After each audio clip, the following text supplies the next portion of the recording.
is recognized.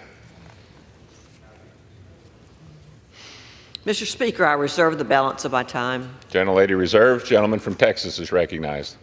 I yield up to 2 minutes, my friend from Virginia. Gentleman is recognized for 2 minutes. Mr. Speaker, I stand here today again opposing the status quo of more reckless spending in Washington.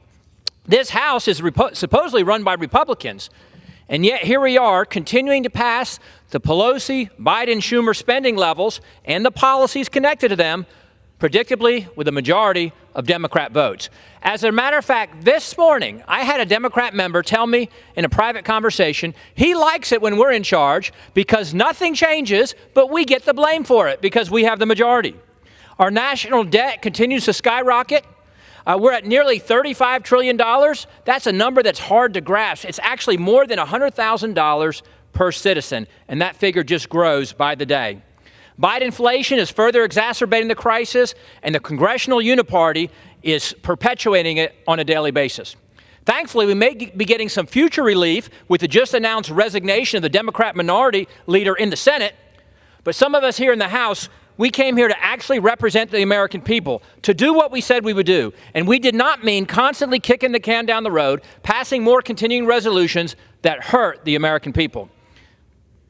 Many people in this body are scared of a government shutdown. And I will acknowledge a government shutdown is not the ideal thing, but it's not the worst thing. The worst thing is keeping in place the Biden, Pelosi, Schumer policies that are destroying the country and bankrupting our kids and our grandkids.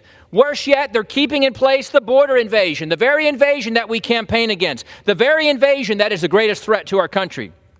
But that's what's going to happen here today. We're going to fund that border invasion for another week as a bridge to another spending bill that will keep all the policies in place and actually increase them over the Pelosi-Schumer levels from back before we had the majority. We could have passed a full-year stopgap spending bill that would have cut $100 billion. We could have attached to it border security to stand up for the American people. As a bonus, that would eliminate thousands of earmarks for tens of billions of dollars more. But here we are today. True leadership involves making difficult decisions. Cutting spend is difficult. That's why nobody does it here. But when will the debt matter in this chamber beyond a campaign talking point? I urge no, and I yield back. Gentleman,